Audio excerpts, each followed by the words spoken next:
de som, de internet, vocês me avisam que eu volto, tá?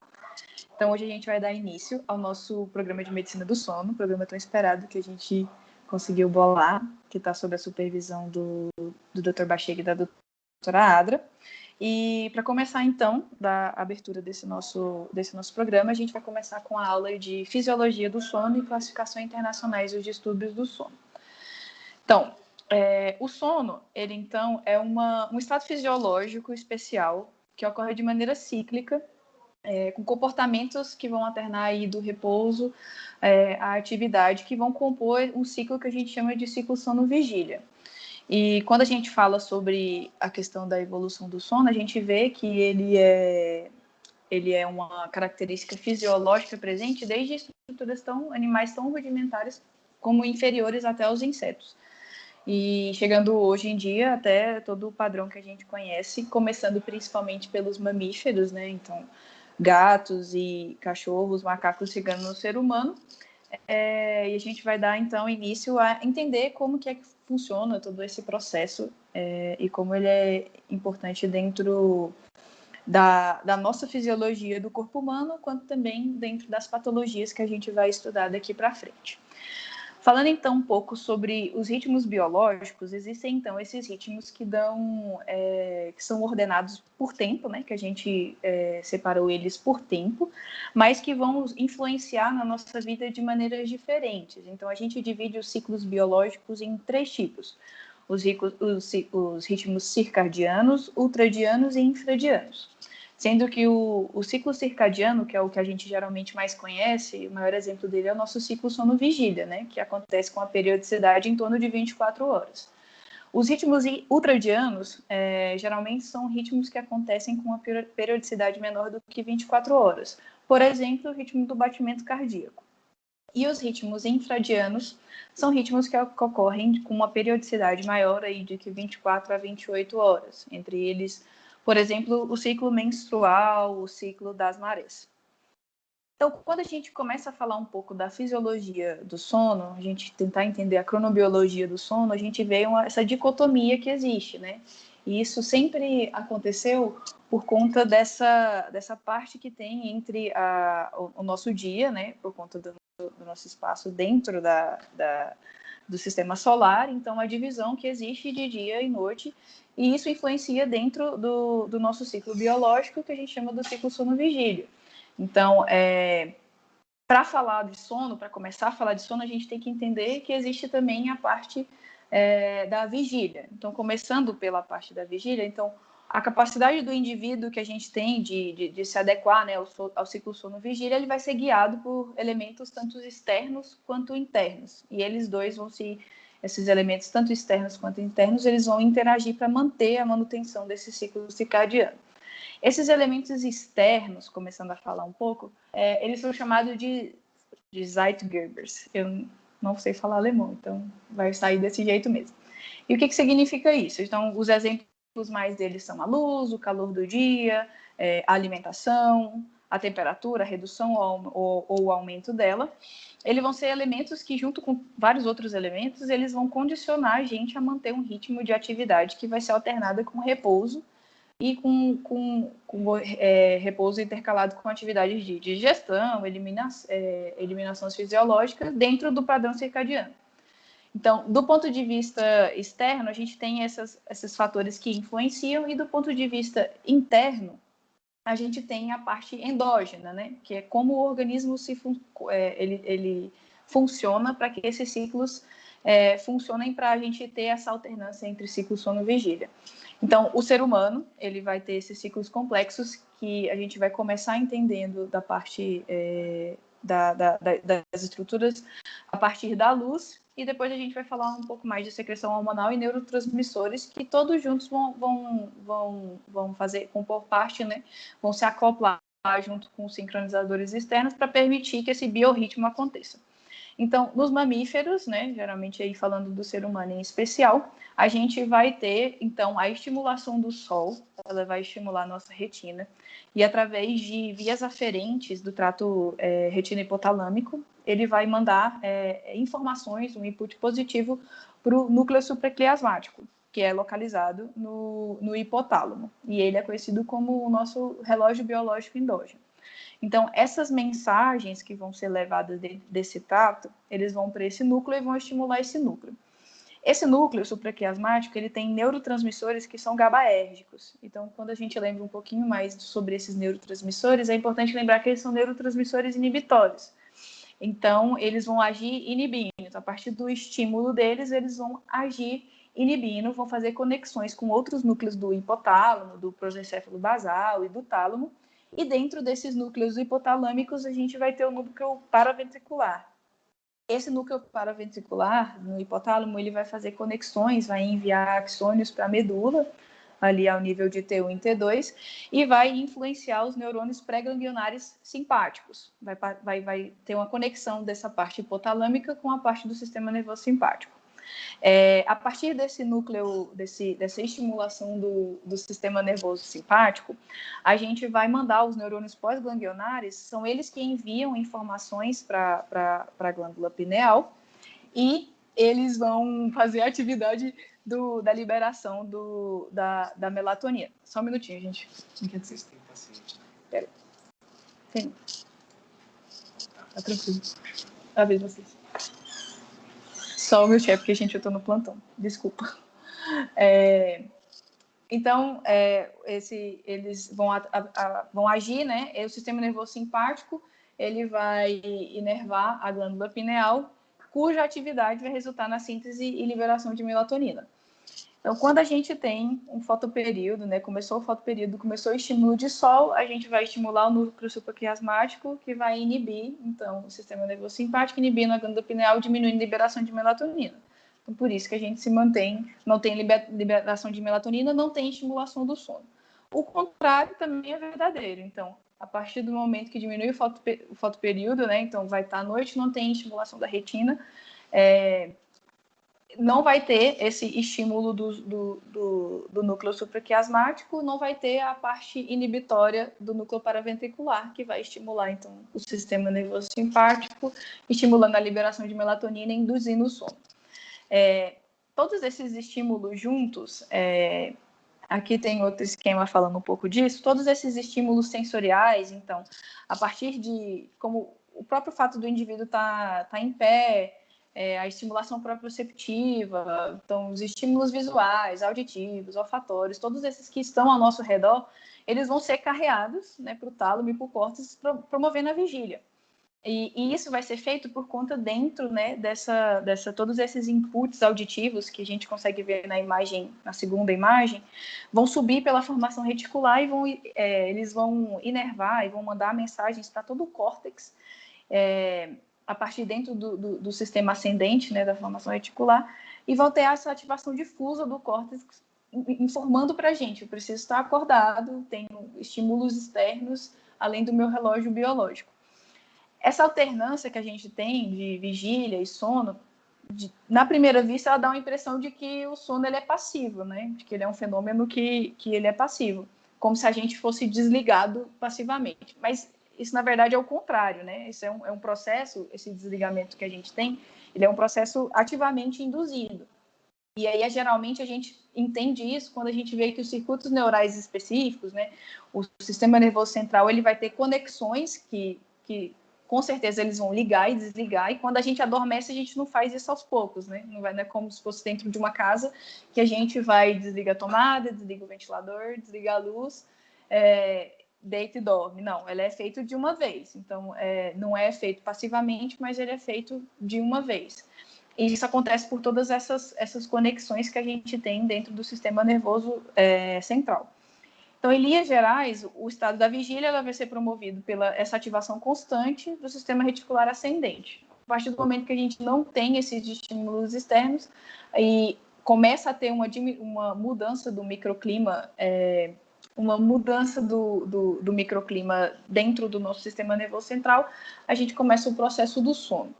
Então, no sistema nervoso central, mais especificamente, assim, não aprofundando tanto, mas na formação reticular, ela vai ter alguns núcleos específicos que vão ter neurotransmissores específicos que vão fazer com que esse microclima seja ou predisponente ao sono ou o contrário, né? Então, os neurotransmissores mais importantes dentro disso são a noradrenalina, serotonina, dopamina, acetilcolina e a histamina. E essa projeção desses neurônios que vai garantir com que esse balanço seja de um lado ou do outro, né? Então, de acordo com neurotransmissores, o sistema de modulação ele vai afetar de acordo com a excitabilidade dos neurônios corticais, regulando o estado de consciência e atividade comportamental. Quando a gente fala, além desse microclima de neurotransmissores, causando, então, estímulo ou não dos neurônios dentro do sistema nervoso central, a gente tem que entender que também dentro dos hormônios também acontecem a mesma coisa. Então, quando a gente tem uma mudança do fotoperíodo e a gente começa o dia, a gente vai ter alteração dos nossos níveis hormonais, que vão também mandar informações para o nosso cérebro falando que eu estou acordado e preciso me manter acordado. Então, e isso também faz parte do nosso entendimento de outras doenças e patologias e como isso influencia no sono. Então, quando a gente tem na manhã, a gente vai ter, então, aumento de cortisol, insulina e TSH, e isso vai mandar uma mensagem de aumento de metabolismo. Então, o corpo vai estar trabalhando, liberando informações direto ou indiretamente de aumento de glicemia, mandar glicose para as células, aumento da taxa metabólica. E, ao contrário, à noite a gente vai ter outros hormônios que têm a ação inversa, né, que vão aumentar no pico da noite. Então, ali mais ou menos entre 8 e 9 horas é o pico da melatonina. Aqui citando do GH, né, que na verdade mais importante ali das crianças e pré-adolescentes, do hormônio do crescimento, que vai ter seu pico ali também à noite, e o ADH, né, o hormônio antidiurético, que vai ter esse pico de secreção noturna, numa visão assim mais que eles falam até teleológica, para relacionar com a necessidade que a gente tem de reduzir a produção de urina para evitar, né, o despertar causado pela plenitude vesical. Então, entendendo isso, mais ou menos, sem aprofundar muito, para não ficar uma aula muito complexa. A partir disso, tem um microclima favorável, iniciei os estágios do sono. A gente vai entender isso porque é importante quando a gente vai entender das patologias e entender como que funciona o fisiológico dentro disso. Então, provavelmente nas próximas aulas a gente vai entender. Quando a gente fala de estágios do sono, a gente junta, né, traçados que envolvem o eletroencefalograma, o eletroecolograma e o eletromiograma, que eles vão dar informações sobre como funciona as nossos estágios dentro do sono. Então, através deles, a gente consegue entender que a gente tem 2 padrões fundamentais de sono, né? O sono que a gente chama de não REM, que é sem movimentos oculares rápidos, e o sono REM, que é com movimentos oculares rápidos. Quando a gente fala do sono não REM, ele é composto por 3 etapas, né? E elas são de grau crescente de profundidade. Então, a gente tem o estágio 1, o estágio 2 e o estágio 3. Isso vai ter durante esses estágios, a passagem dos estágios vai ter um aumento do relaxamento muscular, né, comparado com a vigília, sendo que vai ter algumas informações paradoxais dentro do sono REM, que eu vou falar um pouquinho mais para frente. Então, durante a vigília, a gente vai predominar os ritmos, as ondas rápidas, né, de frequências rápidas, alfa e beta, as frequências que elas geralmente são de 8 a 13 ciclos por segundo. Sendo que quando a gente entra no estágio 1, a gente começa a ter um desaparecimento da onda alfa, dando lugar a essas ondas de frequência mais baixa, que são as ondas de frequência teta, né, que elas são de 4 a 5 ciclos por segundo, e algumas ondas beta, que é acima de 13 por segundo. E alguns componentes que não tem nem nesse traçado, mas que podem acontecer, que são as chamadas de ondas agudas de vértex.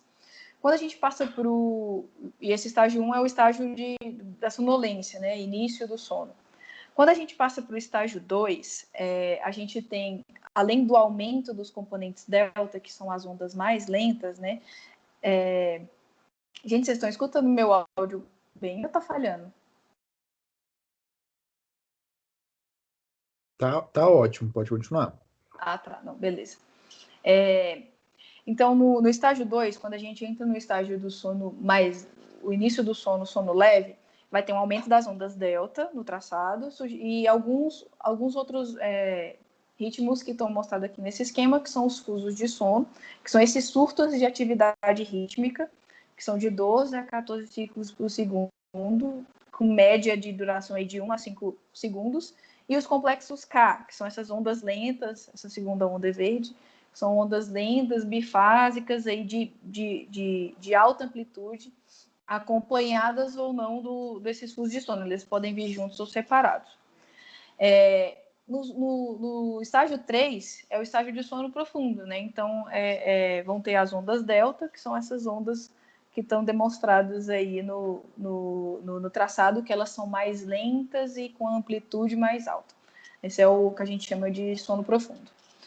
Quando a gente entra no sono REM, a gente chama de sono REM com movimentos oculares rápidos, ou um sono desincronizado também pode ser dito, ou até sono paradoxal. Apesar dele ser um estágio profundo, quando a gente fala da dificuldade que tem de acordar a pessoa quando ela está nesse estágio, ele vai exibir um padrão que parece que é vigília, né? Quando a gente vê o traçado comparando do estado 1, que é um estado de sonolência, com do sono REM, é até parecido, né? Parece a vigília quando a pessoa está de olhos abertos. E isso é um dos seus paradoxos. E apesar de ser um estado que a pessoa encontra-se em atonia muscular, então ela está ali completamente relaxada, ela vai ter também alguns movimentos corporais fásicos e erráticos, né? De grupos musculares assim, aleatórios, geralmente de face e membros, que podem acontecer até com a emissão de sons.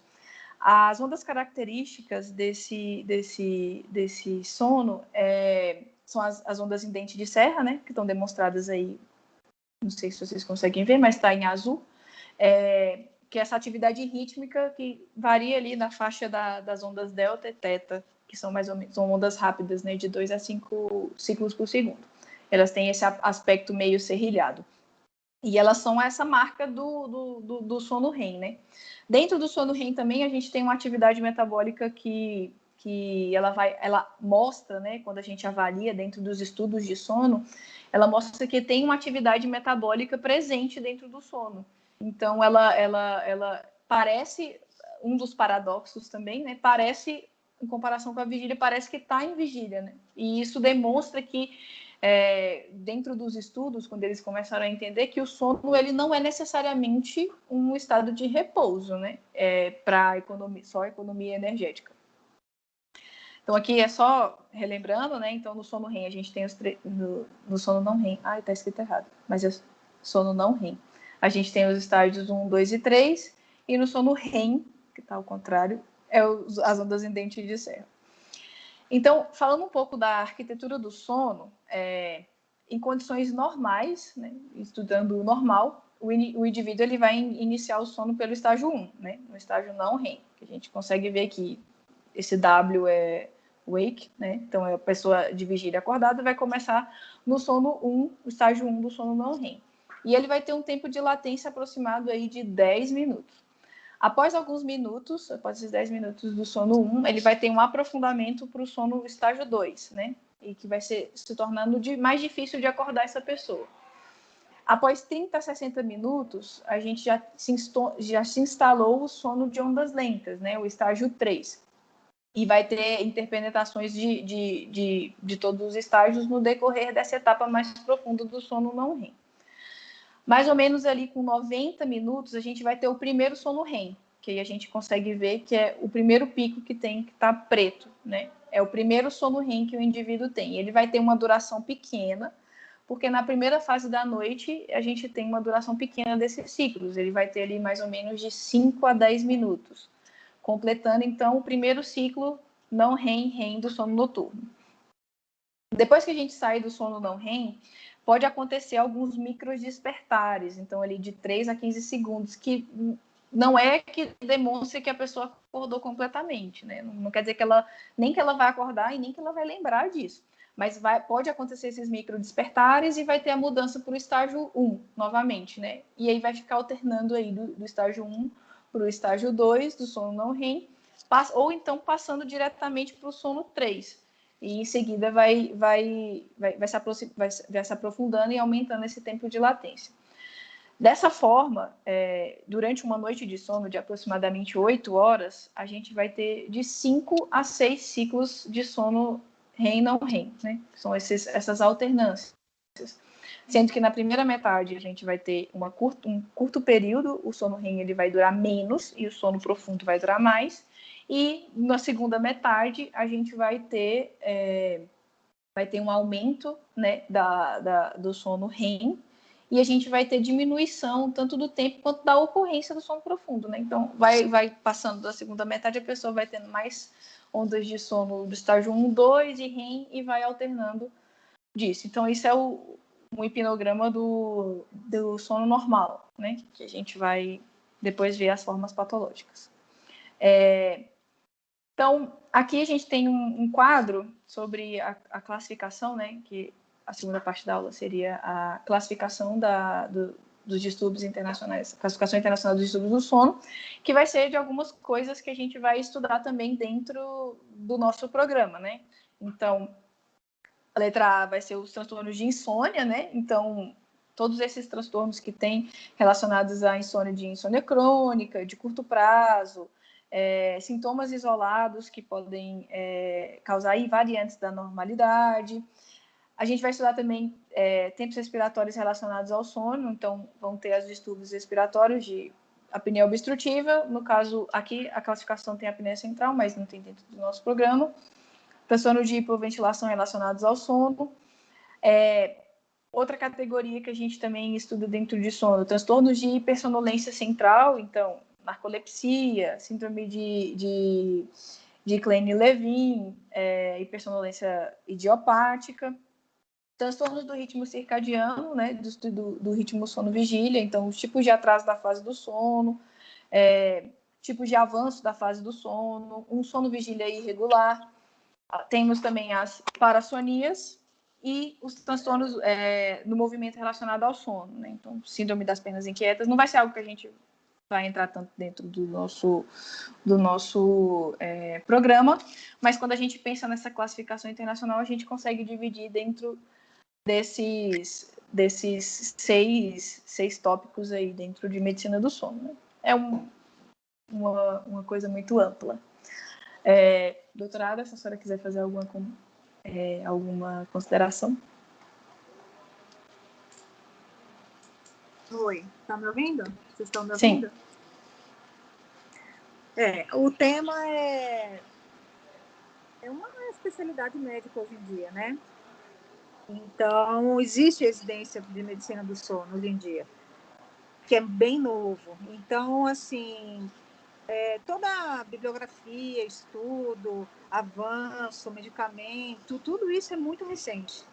Então, essa última parte que você colocou, da classificação dos distúrbios, eu pedi para você colocar, que é justamente para a gente ter uma visão ampla, né, do que acontece, né? Porque a gente vai focar na parte respiratória, principalmente apneias obstrutivas, mas é vasto, é muito vasto, né? Parassonia, insônia, distúrbio de ritmo, distúrbio de movimento, então, assim, tem bastante coisa. Mas, para o foco da gente, especialista, eu creio que é a parte respiratória que mais nos interessa. Essa aula é a pior, parabéns, Rayane, você foi super bem, conseguiu sintetizar. Essa aula é a mais difícil, porque fala da fisiologia super complexa do sono, né? Como você falou, um processo ativo, não é simplesmente deitar e dormir, muitas coisas acontecem durante um sono, né? Você não está simplesmente deitado, descansando, repousando por outro dia. Fisicamente até sim, mas o cérebro está a mil, resolvendo várias coisas para a gente no outro dia. E outra coisa aqui, então assim, eu achei que achei interessante ter uma aula de fisiologia, né? Antes da gente focar na parte objetiva respiratória, que é o nosso escopo, né? Vocês estão me ouvindo? Sim. Estão me ouvindo? Sim. Porque Sim. às vezes está oscilando. Então, assim, eu tenho pouca coisa a acrescentar. Eu acho que você deu uma boa panorâmica aí, né? Então, assim, o que é o mais importante dessa aula toda, de a gente lembrar, é que realmente o sono é ativamente gerado, não é? Nós temos 2 mecanismos que regulam nosso sono. Um é o ciclo circadiano, que você bem falou, né, do núcleo supraquiasmático, etc. A outra parte que regula o sono é a homeostase, porque o cérebro, os neurônios ao longo do dia vão produzindo, liberando metabólitos do ATP, que é a adenosina. A adenosina é um potente indutor do sono. Então, são os 2 mecanismos, né, envolvidos aí no sono, né? Ciclo circadiano e homeostase. Outra coisa também que é interessante a gente frisar é que as 2 estruturas que levam o mecanismo da vigília, né? Por que a gente está acordado? Justamente pelo sistema reticular ativador ascendente no tronco encefálico.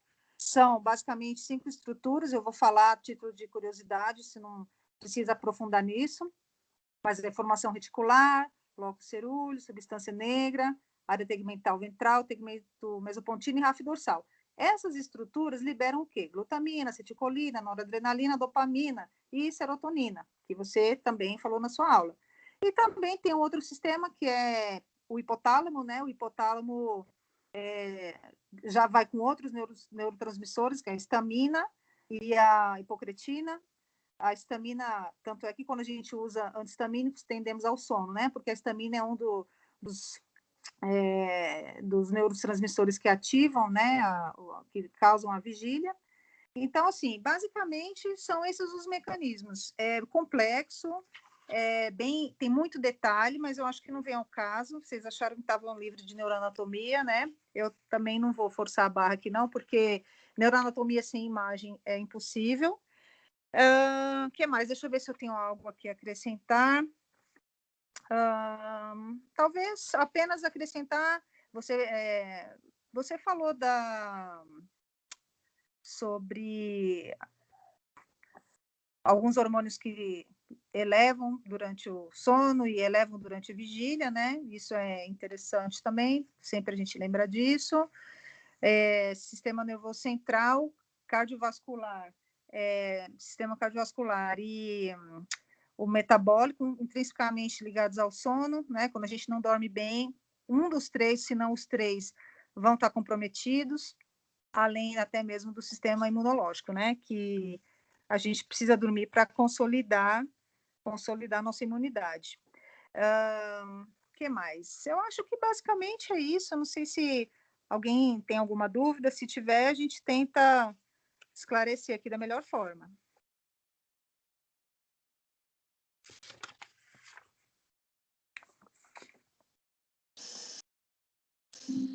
Ô, Adra, posso falar?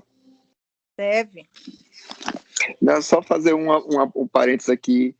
Eu não assisti o início da aula porque eu me esqueci, mas o núcleo do dorso da RAF é um dos pontos, é um dos gatilhos muito importantes no paciente com zumbido, que você falou agora, já acabou de citar, porque é um lugar, ele e o lóculo cereleus são estruturas que produzem muita serotonina, e ele é por isso que o sono e zumbido é muito junto, né? Porque a serotonina é uma substância que faz muito filtro na via auditiva, é um neurotransmissor muito importante na via auditiva. E tá vendo? Da onde que vem essa relação importante? Exatamente. E a noradrenalina também, doutor Ronaldo, nessa questão do zumbido? Sim, com certeza. Noradrenalina, GABA, acetilcolina, dopamina. Esses neurotransmissores do tronco, né? Que certamente estão no controle aí da vigília e da parte, né? São importantes. Agora, eu só tô com raiva dos residentes porque eles tinham que ter me ligado, porque eles me passaram só a mensagem e eu esqueci. Mas depois eles Desculpa. mandam aí, mas já fica gravado. Eu vou assistir. Eu vou assistir. Obrigado. Como eu falei no começo, é super complexo, assim, a rede neuronal, a rede de informação, né, interneuronal, é muito complexa, né? Inclusive, por exemplo, o próprio hipotálamo. O hipotálamo anterior, ele induz ao sono. Por quê? É grande concentração de GABA que ele joga para as outras estruturas. E o hipotálamo posterior, não, ele já é relacionado à vigília.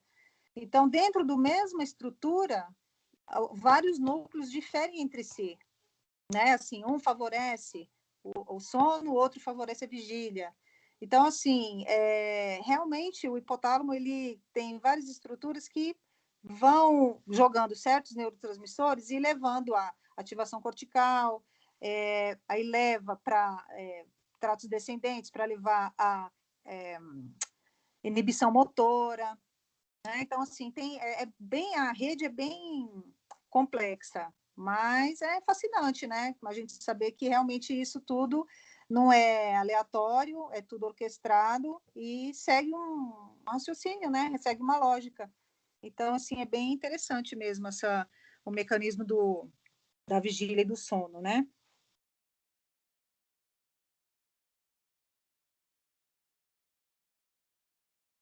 Alguém tem mais alguma pergunta?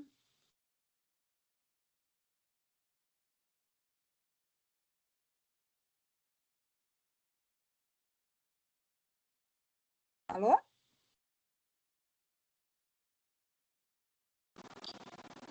O doutor Ronaldo está levantando. Alô? Nós levantei errado a mão. Ah, tá. É porque eu estou mexendo aqui no meu. Eu estou no celular. Então, agradecer a presença de todo mundo, pessoal. O objetivo dessa aula é de ser mais ou menos isso mesmo, 30 a 40 minutos. Nosso curso é um curso introdutório, né? A gente começou, então, mais com essa parte de fisiologia, mas o foco vai ser em via aérea. Então, nas próximas aulas, a gente vai falar um pouquinho das síndromes obstrutivas mesmo, da via aérea, até chegar depois ali com o doutor Tiago, na parte do tratamento, doutora Ada, doutor Baxiga, na discussão de casos clínicos e questões de prova de título também. Então, agora a gente vai ficar em duas semanas, mais ou menos, mantendo as quintas-feiras, sempre que for doutora Ada, doutor Baxiga, e as quartas-feiras, quando for a aula do doutor Tiago. Aí, todos estão convidados ainda a continuarem participando com a gente. Então, nos vemos na aula daqui 2 semanas. Tá ótimo, então. Certinho. Obrigadão, pessoal. Beijo, gente. Tchau.